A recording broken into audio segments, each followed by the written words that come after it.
Hello and welcome to My Community is Durham. I'm Mark Sukanen. And I'm Morgan Hoffman. Every week, Mark and I venture out into the community to meet your neighbors. The creative, the unsung heroes and people just like yourself who make Durham Region such a vibrant community to live in.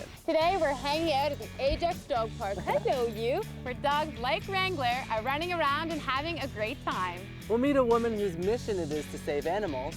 We'll meet a group of ladies whose passion is red. And later, we'll paint the town green at Casa Verde Restaurant in Pickering Village. Unlike the pets here, a lot of animals end up at the Humane Society of Durham Region. They need a lot of loving care, and that's where Ruby Richards steps in.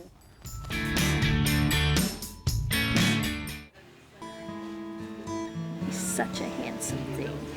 Ruby Richards has a passion for animals. I can't believe nobody's wanted him yet. He's such a sweetheart. I've always loved animals. I was born into a family who loved animals. I had an aunt who would rescue animals and then try and find homes for them. I would be the kid in the neighborhood who would complain about the neighbors mistreating their dogs. Ever since I was a small child, I wanted to work with animals. This is Madeline. I call her Alice Cooper for obvious reasons. Every day, Ruby gets to live her passion through the many animals who find their way to the Humane Society of Durham Region. Sometimes it can be frustrating. Seeing the fact that we still see animals coming in abused, that is something that I don't think anybody ever gets over. The numbers of animals through neglect and abuse that are coming in are probably more now than there ever have been. On December 17, 2008, the Humane Society of Durham Region experienced a devastating loss. The building on Waterloo Street went up in flames. Many of the animals lost their lives in the fire. When I got the call 2 o'clock in the morning to get down to the shelter because there was a fire, that was like a call that I don't think anybody in any animal shelter ever wants to get down there that night, to see the flames, to see the smoke, to know that very few animals survived it. I still think about it daily. It's horrific, just something that we'll never recover from. Welcome, Ruby. Hi. And who do you have there? I actually did a show the night of the fire, and I had a little old, deaf, blind dog named Screech, a little poodle that had been rescued. He was the last animal I held, put him back in his cage, and he was dead the next morning. He was one of the 3 dogs that passed away in the fire. That was hard. After a long 2 years of waiting, the Humane Society found a location for their new home at the southeast corner of Wentworth Street and William Smith Drive in Whitby. With the help of the government and a lot of fundraising, Ruby and her staff's hard work finally paid off. I literally cannot wait for the new shelter to be built, to see what the cat rooms will look like, what the dog runs will look like. Just knowing that that's what our new home is going to look like. It'll be a lovely place for the staff and the volunteers to be with the animals, and a nice stress-free place for the animals. We'll be crowded as normal, I know we will, but the fact that it's just going to be such a beautiful place that is going to be designed for housing animals and keeping them stimulated and happy, we just can't wait. That's just going to be, after the struggle of the last couple of years, we're just so looking forward to getting into our new home. Working with someone who has a passion for their job is a rare opportunity. Lucky for Ruby's coworkers, they get to experience it every day. Working with Ruby is great. She's just a wealth of knowledge. Every time I get stuck on something with a computer or questions about the animals, she can answer anything, anytime. Well, if you have a person who has a passion for animals, not just as a job, it helps in a way to take better care of the pets. She's just one of the most passionate people I know. There isn't an animal that she doesn't want to pick up and hold and love and find a home for. She's just an awesome person. Ruby is the heart and soul of the Humane Society of Durham Region. She's a testament to the difference any of us can make in an animal's life. Oh, that's not for you. Ruby Ruby Richards has helped so many animals. The Humane Society would definitely not be the same without her. I agree. She is such an inspiration. For more information of how you can help, visit humanedurham.com. Coming up next, what's red, purple, and coming to a restaurant near you.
It seems wherever you go these days, women are wearing red hats. They are popping up everywhere, and I know their secret. What's their secret? They are the Red Hat Ladies, and they get together for fun, friendship, freedom, fulfillment, and fitness. And the red hats.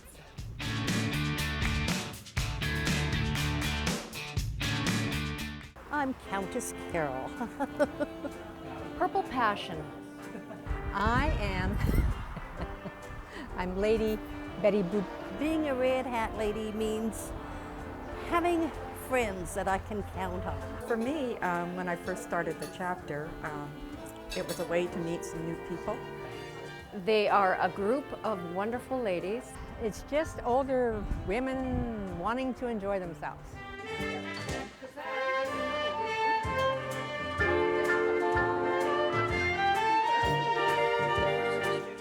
I started it, so I was the queen.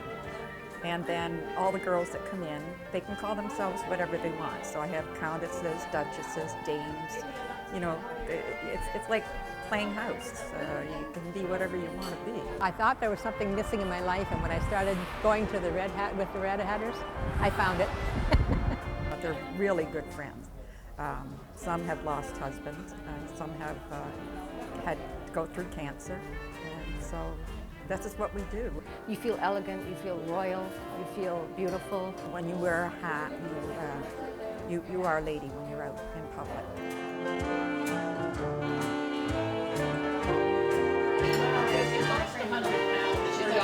Old-fashioned ways, wearing hats and getting dressed up, which is a thing that's sort of lost in our society today. You know, people are too casual with their jeans and their tees and they just are. So it's nice to get dressed up and put on our fancy gloves and all our crappy old jewelry we got. I think I should have been born in the 1800s because I just love dressing up.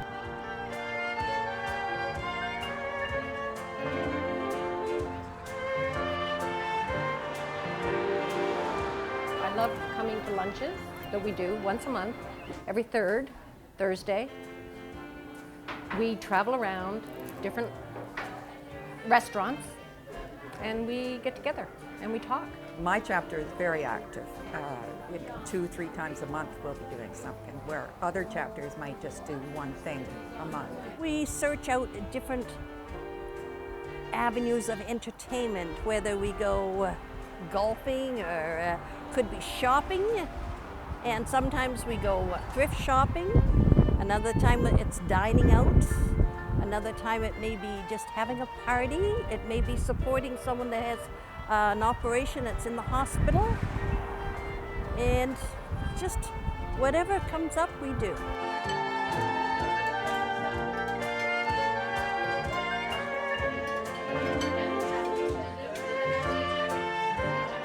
Several of us have husbands and we thought, hey, you guys should start up a purple pad group or plaid pant group, plaid pants, which would be the same thing. And But the red hats, no, it's just, no, because guys don't like dressing up like we do. Well, that's not necessarily true. We do allow men the odd time. Yeah, we're a bit lenient. It's a lot of fun. You get to be with other ladies, sort of a fellowship, which is nice. Life should not be a journey to the grave with the intention of arriving safely in an attractive and well-preserved body, but rather skidding sideways, chocolate in one hand, wine in the other, our bodies thoroughly used up, totally worn out, screaming, woohoo, what a ride. Cheers! The Red Hat ladies are finding tons of ways of living their lives to the fullest. They're doing everything they can to make a better Durham. Look out for them as they could be gracing any restaurant or event with their colorful or red personalities. Capturing a moment seems simple. Point and click. But sometimes when you get your pictures back, they don't always turn out the way you thought they would. Taking great pictures is definitely an art form, and Mike Pelishok has turned an art form into a career.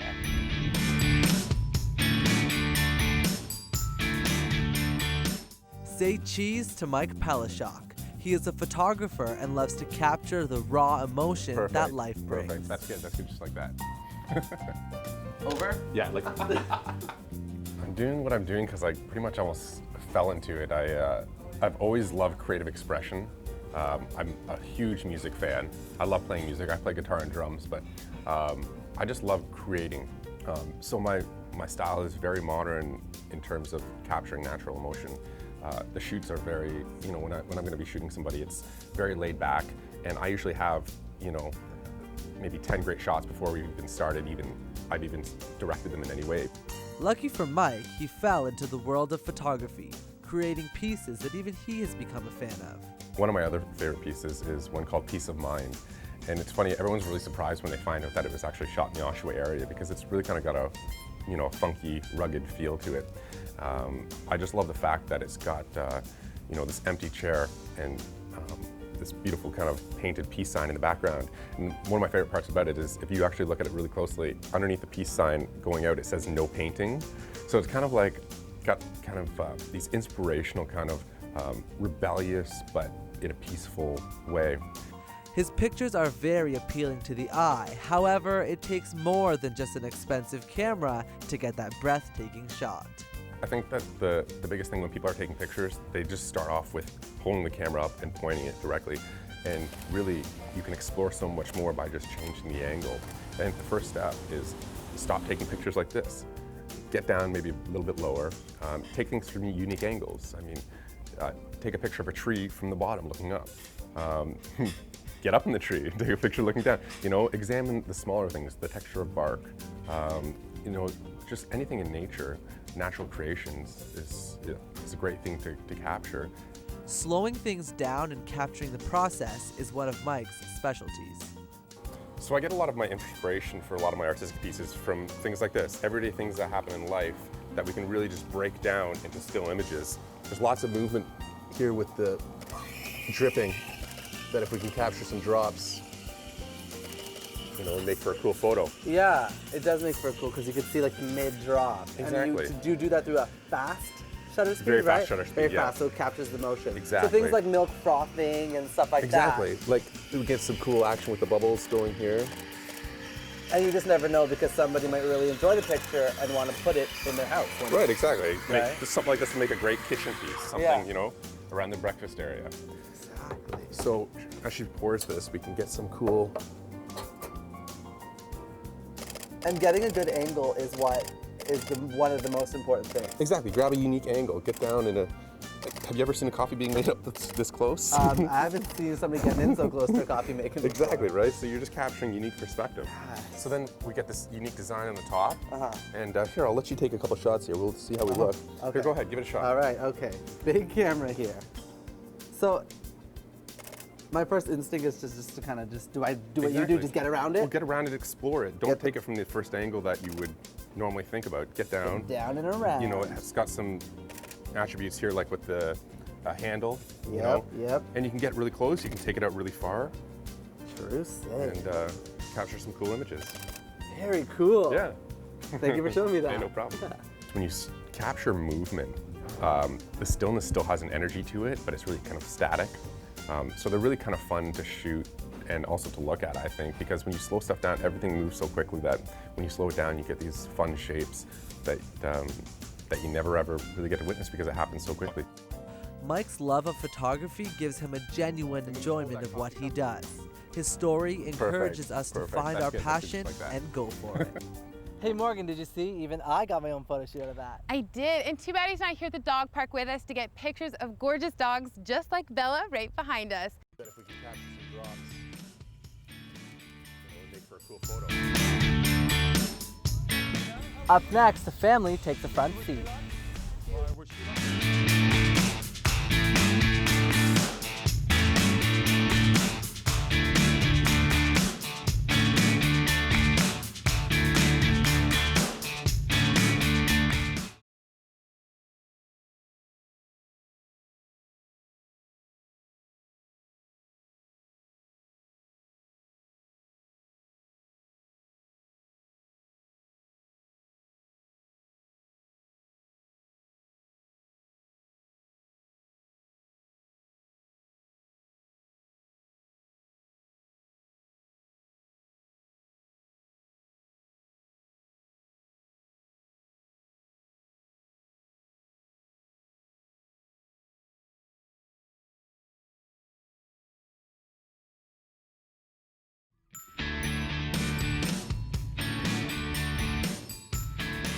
We all live very busy lives, and sometimes family takes a back seat, but that's not the case for Robert Scagliotti. For him, family comes first. Robert runs a successful business and has included his family in the process. So what is the definition of Casa Verde? Well, Casa Verde actually means greenhouse. When we first arrived here, the house was painted blue. It was a seafood restaurant. We tried painting it white, but we just couldn't get the paint through, the white. So we went back to the paint store and asked them, what can we do? He said, paint it green. And that's the name of Casa Verde, greenhouse. Awesome story. Yeah. Casa Verde has been home of traditional Italian cuisine since 1991. The building itself has a colorful history. We've had locals come through the restaurant and tell us all sorts of stories. Some of them are true, some of them are not true. But one of them that is true is that this used to be a birthing home. And Rachel Irish was a lady that used to run it between the 50s and 70s. And people were actually born in this house before the hospital was built. Today, the building still stands in its original location. Throughout the years, a road was built, leaving Casa Verde in the middle of all the traffic. Now, is this the front entrance of the restaurant? No, it's not. This is actually our back door. Because the day the house was built, there was no road here. This was a farmer's field. The house was built in 1890. Roberto doesn't let the traffic take away from the loveliness of Pickering Village. And you can look at the beautiful scenery, which are trees, mature trees. I mean, you overlook even the cemetery. It's over 100 years old, just like the house is. I mean, there's trees there that are over 150, 200 years old. And we don't see that anymore. I mean, we're really nestled in a small part of greenery in, close to Dufferins Creek, you could say. So it's a beautiful spot that you can walk around. I mean, the village also has a lot of old homes, some unique stores. People are very friendly. You get to know everybody. People don't move around as much. I mean, some of these older homes, I mean, like the lady across the street, she's been here for 89 years. I mean, she's lived in the same house. So things like that is quite nice to see. That still goes on. Now, as much as time is going by us, but people are still living the old way. The interior of Casa Verde is traditional and eclectic, exactly the way Roberto likes it. You're looking at the old floor. That's original pine floor on the top floor. It's over 100 years old. I mean, on the roof, we got the original tin roof. It's over 100 years old. Casings, if you see them and if you take a good look at them, casings that you don't see anymore in today's homes. And that's basically, I mean, downstairs we have a cobblestone basement. Figure out, in 1890, it's pitch and fork. So it's done by hand. So the person that owned this house was a well-to-do person at the very beginning. Oh, hi Sabrina, how are you? How are you? Came to wish me luck? Yeah. Well, I wish you luck too. Come, I'm gonna show you what we set up. They would feel like family. My sister-in-law works for me, my wife works for me, my mother works for me, and my dad has worked for me. He's retired now. So it's a family-run business. This is a traditional bruschetta. Because the one we serve on the menu is with pomodoro, which is more southern. This is more from my home city, northern, which is done with fresh rosemary, olive oil, and a touch of salt, sea salt that is. Enjoy. Roberto teaches the art of cooking Italian cuisine, and he gave me a few tips. I pre-pounded the veal only because I didn't know how many muscles you would have. What? These little guys? They probably would have done all right. So what we'll start off by rolling out the veal. It's very thin Provimi veal. Now, how is it different than other types of veal? Well, it's a milk-fed veal. It's a white veal. And does it taste any different? It does taste a little less meaty, so a little bit more subtle. So we'll start off with a little piece of sage. This is the name saltimbocca. What it is it's a jump in your mouth, flavors in the mouth. And we like that here. Definitely. And with that, we will put a little prosciutto on it. Okay. And then we will flour it. We will first season it because, of course, everything has to be a little seasoned. And we'll use very little salt because the prosciutto will sweat out its salt. And it will be a little too salty. And we use, of course, in Italian cooking, black pepper. Okay. So I'm going to show you to do one. I'm going to let you do the other ones. This is just regular flour? This is regular flour that we'll just flour, and then we pat it a little dry. So we'll let you try to do that one. All right. A little flour. Flip it? Yes, please. Oh, should I put more? No, that's more than enough. And then on this pan here. Okay. Excellent. Roberto has definitely captured the romance of Italy in the heart of Pickering Village. Casa Verde is a treasure waiting to be discovered. Casa Verde, or Greenhouse, is located at 40 Old Kingston Road, right in the heart of Pickering Village. Mark, what are you doing? Getting fit, Morgan. Really? Yeah, and Matt Hallworth found a great way to get in shape and have fun too. Okay. Wait, Morgan, come and try it, it's fun.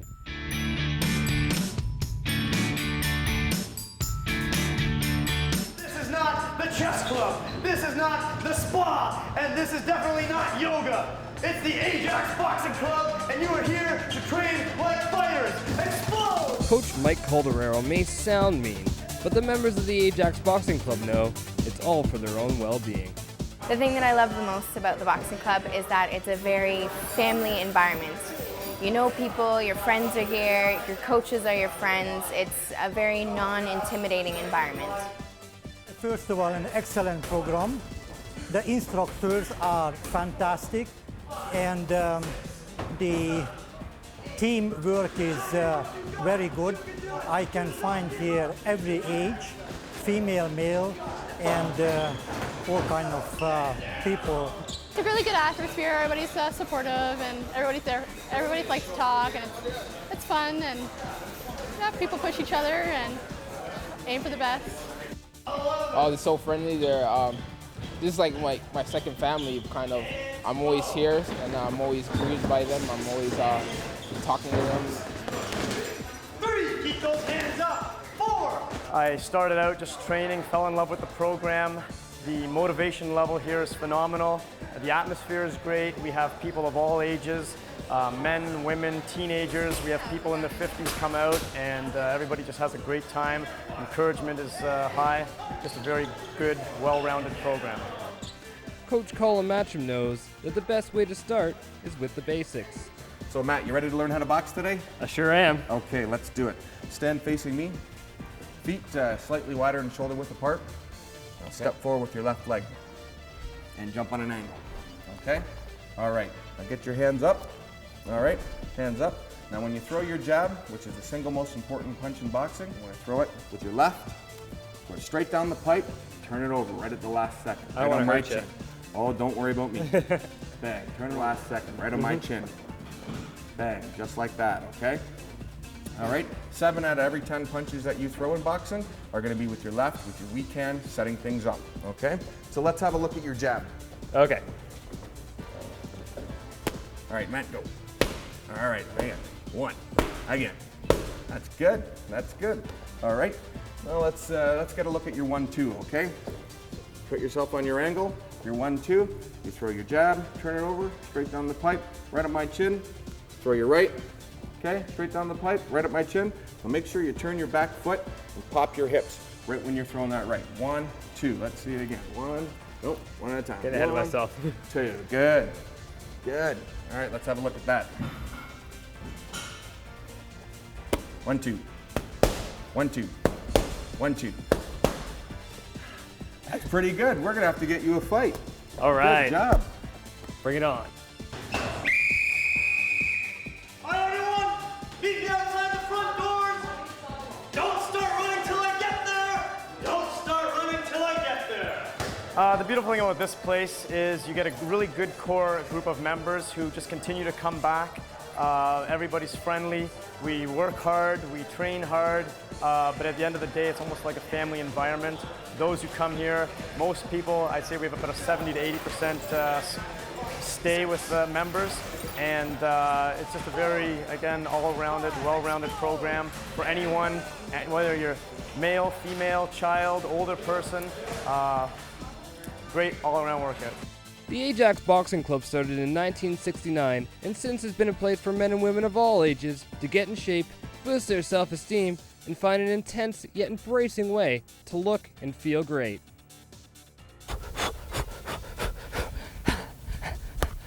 Okay, Mark. Okay, it actually looks like a lot of fun.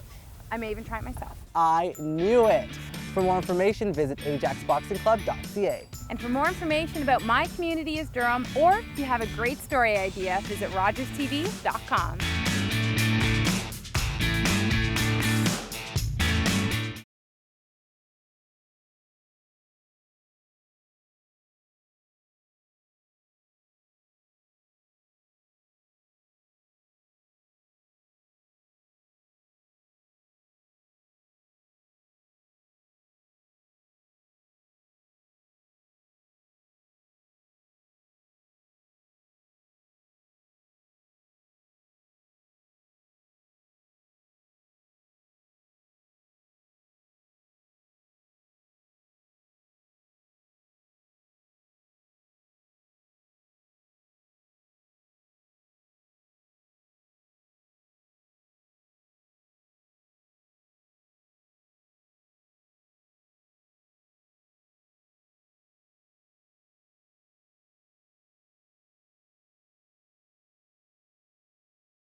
We've been at the Ajax Dog Park all day, and these are two of our favorite dogs. I have Stella here, is 14 months old.